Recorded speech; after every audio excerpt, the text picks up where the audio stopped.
on, everybody? Welcome back. Unreal here, back once again presenting yet another episode of Fan Mail of the Week. This week, we are smack dab right in the beginning of November. My God, man. I don't know about you guys, but the year has been going by really fast. I mean, we're already in November. Halloween was last week. Thanksgiving is 3 weeks away. We have Christmas a month away. Then we have New Year's. And then, of course, my birthday. So I am very excited about that.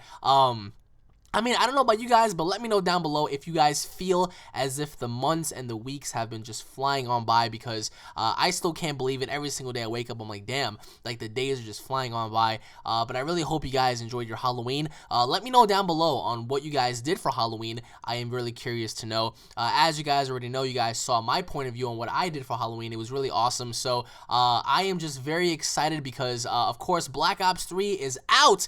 And, of course, we have Fallout 4 coming out, I believe, next week, and we have a whole bunch of awesome stuff. Rainbow Six Siege, just awesomeness, just pure and utter awesomeness. And we're about a month away from Star Wars The Force Awakens, which is going to be really awesome in and of itself.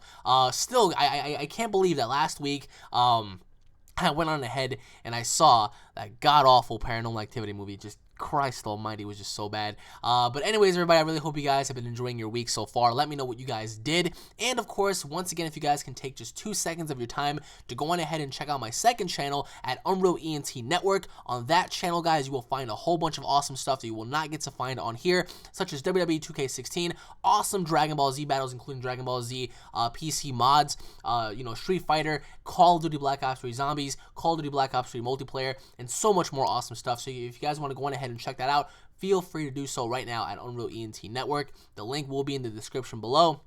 And of course, guys, on my Twitch, I will be streaming a whole bunch of awesome Black Ops stuff on Twitch very soon. You guys might want to go on ahead and stay tuned for that at twitch.tv/UnrealEntGaming.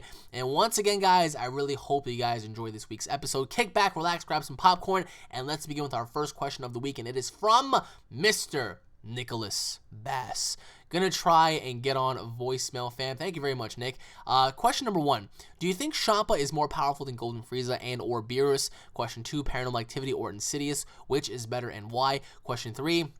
Who would you want to have your debut match with in NXT if you debuted tomorrow? Ooh, good question. Question number 4, what is your PSN name? I want to add you. Question number 5, how is life for you growing up? Well, thank you very much, Mr. Nick. You are very awesome to talk to. I did several videos with Nick in case you guys want to go on ahead and check it out. Now, to answer your first question, I do think Champa is more powerful than Golden Frieza, and I do think Champa is probably as equal to Beerus as Beerus is equal to Champa. I don't think either or is powerful than the other. I think Vados is more powerful than Whis. I mean, that was clearly noted. But in terms of Champa, I think Champa is equal to Beerus. I don't think either one of them are more powerful than the other. If by some chance one is greater than the other, I do believe that, in my humble opinion, I do think Beerus is just slightly stronger than Champa. Then again, I could be wrong. Let me know what you guys think about this. But I think Champa definitely exceeds Golden Frieza without a doubt. Golden Frieza is the last one between these three to be, on that power scale. So I think it's definitely Champa and Beerus at a tie for this one. So to answer your second question, Paranormal Activity or Insidious, which is better and why? Insidious is better because Paranormal Activity just completely ruined everything for me. Of course, like going back, I just dropped my controller. Going back to Paranormal Activity, the first 3 movies were really good, and then the last 3, Paranormal Activity 4, the marked ones, and the Ghost Dimension, were just pure and utter shit, man. Actually, I take that back from the marked ones. The marked ones I enjoyed. But Paranormal Activity, the Ghost Dimension, man, like all they really showed was like this, symbiote suit from like Spider-Man, Venom-like demon creature covered in fart particles. It was just terrible, man. I was like, what the hell is this? I mean, they said, oh, for the first time, you'll get to see Toby, you'll get to see the demon, and all we saw was fart particles. I mean, it was bad, man. It was just so bad. I did not like it. The ending of the movie, I mean, spoiler alert, if you guys don't want to hear the ending of Paranormal Activity, just skip forward at least 2 minutes into this video. the ending with Toby grabbing the woman and then like snapping her neck and then taking that little girl and going off into like the darkness, whatever, it was just terrible. The whole sequence of like the exorcism was getting really good until like the little girl said, "Oh, he knows what you're doing," and then all like the lights went off and stuff. It was just like really weird. It was very abrupt. They didn't show much of like Katie or Christy or anything like that. Like they didn't explain every little sequence of details that happened in the other Paranormal Activity movies. Like they did cover certain things, but not everything was answered, and that really pissed me off, man. So Insidious, on the other hand, Insidious was very good pacing, very good atmosphere. I mean, I think it's James Wong or James Wu, I forgot the director's name, but he directed these films, and he did a damn good job at it, and they're not cash grabbing Insidious because they actually have a good story and good vibe to them. But for me, I would have to say at this point, it's Insidious over Paranormal Activity. To answer your third question, if I were to have a debut match at NXT, who would I want to debut against? Honestly, Finn Balor. Mr. Finn Balor. I would definitely love to just debut against Finn. Finn Balor against me, I think that would be very good. I would love to wrestle Finn Balor. Of course, if I had to pick another opponent, I would say my other opponent would be Johnny Gargano. I would love to wrestle Johnny in NXT. My third opponent I would say would probably be Samoa Joe. Samoa Joe looks like a ferocious competitor, and I would love that against that. So I would love to go toe-to-toe against Samoa Joe. So I would have to say Finn Balor, Johnny Gargano, and Samoa Joe are my definite opponents. To answer your fourth question, my PS4 name is UnrealEntGaming. Very obvious at that point. You can go on ahead and add me. And to answer your fifth and final question, how was life growing up? Well, life growing up was very, very hard, I guess you could say. I mean, I've gone through many things in my life, and certainly they were not easy. But I didn't have a father figure. I didn't have any siblings. It was just me and my mom, and I had to learn how to be a man through the streets, and that was very hard for me to do. I didn't know any better. I was getting myself involved with so many, just stupid things, and I wouldn't be the person that I am today if it were not for games, if it were not for wrestling, pulling me out of that slum, because I was at a point in my life where I was involved in gang shootings. I was involved with a bunch of stuff, and it was just really bad because I did not want to be a part of that lifestyle anymore.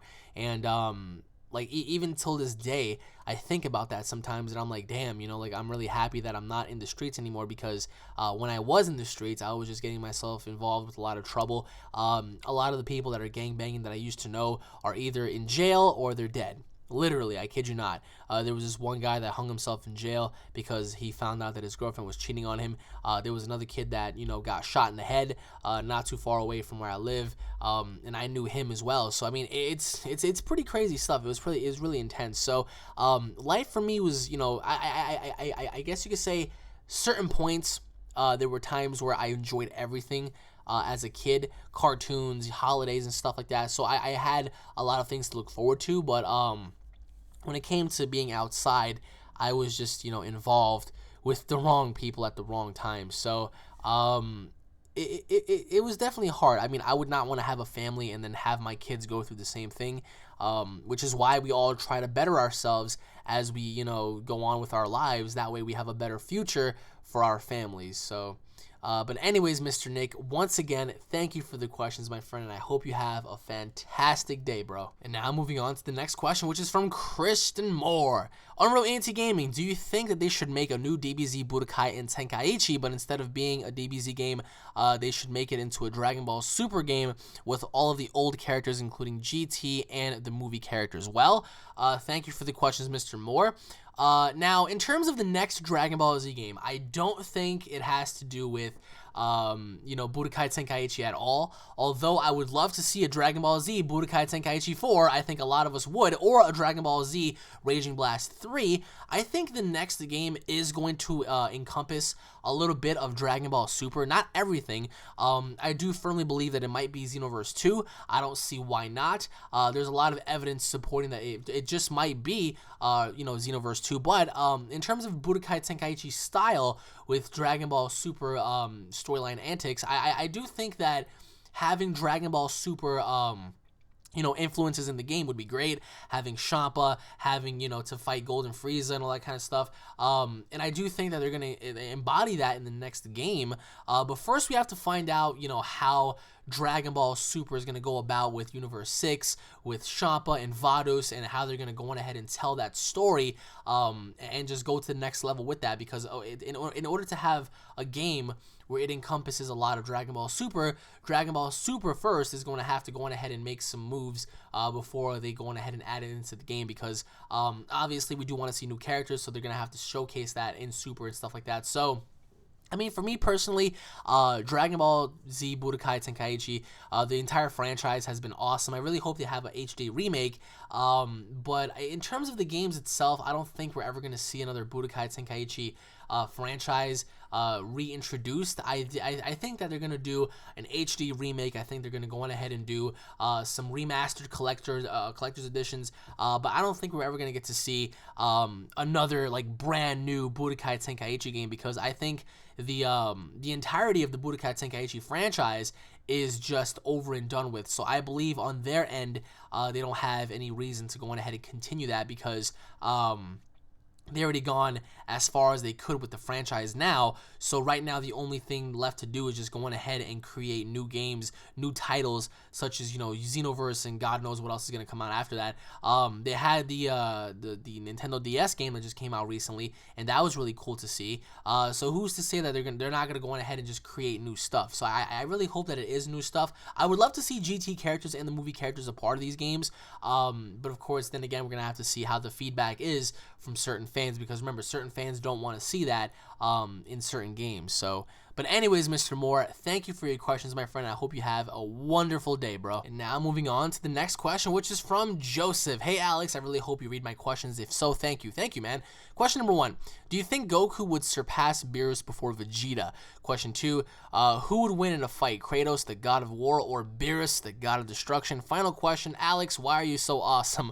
Thank you, Alex, for answering my questions, and have a badass day. Thank you, Joseph. Well, to answer your first question, do I think Goku will surpass Beerus before Vegeta? I don't see why not. Goku has had the god powers a lot earlier than Vegeta. I also believe that Goku definitely possesses the necessary qualities to surpass Beerus. However, Vegeta is a very hard worker. He's very ambitious, and Vegeta pretty much doesn't have anything to lose. His motives are to be the best, whereas opposed to Goku's motives are to progressively become stronger. Not necessarily the best ever, I guess you could say, because Goku loves the challenge of fighting people stronger. So for that, I mean, I don't really know, because it seems like a very tricky question. If I had to choose, if I had to say who would be stronger than the other quicker, then yes, I would have to say I think Goku would surpass Beerus before Vegeta. But then again, I would not count Vegeta out, because Vegeta possesses the qualities and traits of a true champion to take that to the next level. So for me personally, it's hard to say at this point, but I would have to go with Goku on this one, just because he would know what he's doing before Vegeta would. So to answer your second question, Kratos versus Beerus, I'm sorry, but Kratos is gonna get wrecked. Kratos gets wrecked easy. Yes, Kratos has, he's fought Poseidon, he's fought Zeus, he's fought Hades, he's fought Medusa, he's fought, the Cyclopses, he's fought like every single god in Greek mythology, but, Kratos has never encountered anyone like Beerus, and I just think that Beerus would definitely use his speed to his advantage. He would definitely use his sheer strength. He would definitely be able to blow the entire freaking planet up to itty bitty bits. And how in the world would Kratos even survive that is beyond me. So I would definitely say that the winner of that battle would be Beerus, easily, bar none. Definitely Beerus. So I don't know, like, some people might differ. They might say, oh, well, Kratos would definitely give Beerus a run for his money. I don't think so at all. I think that Beerus would murder Kratos easily. No competition on this one. And to answer your final question, why am I so awesome? Well, I don't think, I'm that freaking awesome, but if you think that I am, then hey, maybe it's because I eat a lot of sandwiches and I do a lot of push-ups. I don't know. But anyways, Mr. Joseph, thank you for the questions. I truly hope you enjoy your day, and I hope you have a very badass week yourself, my friend. Thank you. And now moving on to the next question, which is from Jesus Romero. Hey Alex, love your videos. Hope this comes out in the next fan mail. Thank you very much, man. Question number 1, what is your favorite holiday? Question number 2, what do you think of Dragon Ball Super so far? Question number 3, would you like to ever be in WWE? If so, who would you like to fight? Well, thank you, Mr. Romero. To answer your first question, all right, well, I'll be flat out. When I was a kid, I used to love all of the holidays, like a lot. I used to just be very thankful and very happy because as a kid, like, you have like that nostalgia feeling that, you know, like when Halloween's around, for example, it just seems so flawless and so awesome. When Christmas was around, you actually felt as if, you know, there was something more to it than just, you know, presents and stuff like that. Like, it was just really awesome. Like, the music, the tone, the vibe from every single holiday was just absolutely beautiful. So now when you're an adult, you begin to, I guess you could say, you begin to lose that feel of just enjoying the holidays because you become an adult, you know what everything is about, and you pretty much learn to just move on from there. But I do still have, you know, my favorite holidays and stuff, and my 3 favorite holidays would be Halloween, Thanksgiving, and Christmas. I don't think New Year's counts as a holiday, but if it does, then fuck it, you know, New Year's. The final 4 holidays of the year, I guess you could say. The reason for that is because Halloween, you get to have really awesome movies, you get to have really awesome vibes, going out there trick-or-treating and stuff like that. So like that is really cool to like know and to just go based off of that and just, you know, enjoy all of the precious moments of just you know, enjoying all the little things like on television and music and stuff like that. Thanksgiving, because you know, like you're with your family, you get to eat a lot, and I love food, and I think Thanksgiving is like pretty much one of those days where like you get to enjoy feasting a lot because it actually, like, you know, there's more to it than just food. It's just like being with your family, your friends, and just being thankful for what you have because not everybody has what you have. And every Thanksgiving it's just been me and my mom. Last year it was me, Kelsey, my ex-girlfriend of course, and my friend Dennis, and we just enjoyed each other's quality time. I remember going to Kelsey's house, meeting her family. Her family made delicious ass food. So, you know, like that, like stuff like that is just really awesome. And of course, Christmas, because of the Christmas movies, of the Christmas vibes, the Christmas songs. You know, just everything about Christmas is just like really awesome. And I just love that. And of course, you know, like New Year's like that right there just speaks for itself because if you guys saw my previous New Year's episodes and my New Year's videos, we've just been having a ball like left and right. So New Year's is like the one day where I would drink and just have fun and just like get shitbag wasted because it's just like that time of year where you get to move on and you get to experience something different. So like everything from like the previous year is now over and done with, and you get to pretty much start a new chapter in your life. So to answer your second question, Dragon Ball Super, I answered that in the last fan mail episode, but I'll answer it again. Dragon Ball Super has been amazing for me thus far. I've enjoyed every little bit of detail that, you know, they've been presenting. I think that the entirety of Dragon Ball Super thus far is just great. The way they portray the story, the way they, you know, go about certain things, the comedy aspects, the warm-hearted aspects, the sequences where it's like really intense and people are like duking it out and stuff like that. Like I love everything about Dragon Ball Super thus far because it literally just feels like the old school Dragon Ball like a movie series and TV shows where like it's not all about fighting. Sometimes it's all about, you know, telling that story and just having like that family vibe. And for me personally, I would say that I love Dragon Ball Super thus far, and I just can't wait to see like what they're going to portray next, because I'm pretty sure once Universe 6 rolls in or like around, it's just going to be really chaotic from there on in. So And to answer your third question, I answered this last week, but I'll answer it this week as well. My 3 opponents would be Finn Balor, Samoa Joe, and Johnny Gargano. But anyways, my friend, once again, thank you for the questions, and I hope you have an awesome day. And now moving on to the next question, which is from eGaming. Hey, Alex, I just want to say thanks. You've helped me through some really hard times. My grandfather passed away, and I fell into a depression, but I got out of it by watching your videos. Keep up the good work. Wow. Jeez. Yo, I don't know, but like right now, like I just had like a little goosebumps sensation going down my back. Damn, yo. All right, well, listen, guys. Here's the thing about me. I want you all to hear this out just really quick.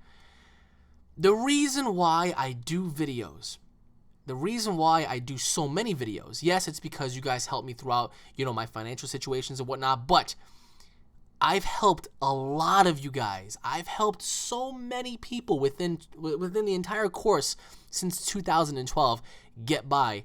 All I really care about is A, making you guys laugh, B, informing you guys with whatever information I have, and C, entertaining you to the point where you're enjoying the content. I never would have thought like I would help people get by things like this. And man, like it makes me feel good that I helped you. Although my condolences go out to your family about your grandfather. All I can say to that is just thank you for believing in me and allowing my voice and my comedy and my entertainment to help you throughout your life. You know what I'm saying? Listen, guys, I don't give a fuck about money. I don't give a fuck about fame. I wrestle. I have a regular job. I have friends. I have family. I love gaming. I love Dragon Ball. I love physical sports. It's just who I am, Money doesn't make a person happy, nor does fame, nor does anything like that. All I care about is like the simple things. That's just who I am as a person. Other people might disagree. Other people might say, well, I can't live without $20 in my pocket. Well, for me, I enjoy stuff like this because if I can help you get by your day, then I feel good about that, because there are a lot of days where I don't say nothing to anybody, where I'm having a shitty day, where I'm feeling miserable, and I don't tell any of you guys. I mask it very well because, some of the things that go on in my life aren't really too happy, go jolly, but what makes me go by through my day is knowing that I helped you get by through yours. So that is why I do comedy aspects in Dragon Ball. I do so many updates and informations. I play with you guys when it comes to online, Minecraft, and all that kind of good stuff. So just for that, man, I really appreciate that. And I'm so happy that I helped get you by through depression, because depression is a very serious thing, man. Like once you go through depression, it'll just eat you alive. Anybody out there who's gone through depression knows what it's like. And thank you for what you just said. Like that made my entire week. And I had a really rough week. I think it was Tuesday and Wednesday. I had a very rough couple of days. And just because you said that really meant a lot to me. So thank you so much, and God bless you for that. Thank you so much. Like again, guys, if I'm able to put a smile on your face, I am completely happy. So thank you once again, my friend. All right, I'm gonna try not to get so emotional here because I'm really just going off the tangent here. But anyways, on to the next question, which is from 733ism. Hey Alex, or hey Unreal, I think you are an amazing. Thank you, and I have some questions for you. All right, question number 1: what if The Conjuring and Insidious Chapter 4 had a crossover with movies such as The Bride in Black? Question number 2: if Goku left Gohan to train with one villain in DBZ, who would it be? Question number 3: what if in Dragon Ball GT, Baby had taken over Super Saiyan 4 Gogeta's body? How evil would that be? Those are all my questions. Have a great day. Thank you so much, man. Well, to answer your first question, I don't think we're ever going to get to see any crossovers between, Insidious and The Conjuring and, The Bride in Black. But I would love to see a crossover between The Conjuring and Insidious. I just feel like The Conjuring and Insidious are the only good horror movies left. If anybody out there disagrees, please let me know. But I've never seen The Bride in Black, so I don't know what that is all about. Don't really know. If it's a good horror movie, let me know down below, guys, and I'll watch it. I mean, I've seen Insidious and The Conjuring, so why not see this one too, right? But I don't think we're ever going to get to see any crossovers just yet. Horror crossovers I don't think would work very well, because how would you embody the story? Unless, of course, it's like a slasher film with like Freddy, Jason, Michael, Pinhead, Chucky, Leprechaun, and stuff like that. Those are the only exceptions. But I don't think that, you know, having crossovers with The Conjuring and Insidious would work very well. So, but then again, I could be wrong. Who knows? I mean, it could end up being a great crossover. I mean, I don't know. I mean, I would see it happening. So, to answer your second question, why would Goku leave Gohan to train with one villain? I mean, that right there wouldn't make any sense. Then again, maybe if Gohan had no other option but to train with that villain consistently, I would have to say, Cell, because Cell does know a lot, and he's able to replicate moves, and he's able to regenerate, and he's able to pretty much fight on a very intellectual level. So I think the perfect quote-unquote sparring partner in terms of villains for Gohan would be Cell. I think Cell would definitely give Gohan a very good fight, and it doesn't really matter what Gohan here we're talking about, because I just think that Cell would be able to dish out a lot, and if he's not able to you know, break you down physically, he can break you down mentally with his words. So I would have to say Cell versus Gohan in a training session would be great. And to answer your final question, if Baby absorbed Gogeta and we had a Super Saiyan 4 Baby Gogeta would be freaking nuts. That would be the be-all, end-all of everything. Definitely, you know, I think that definitely Omega Shenron would die.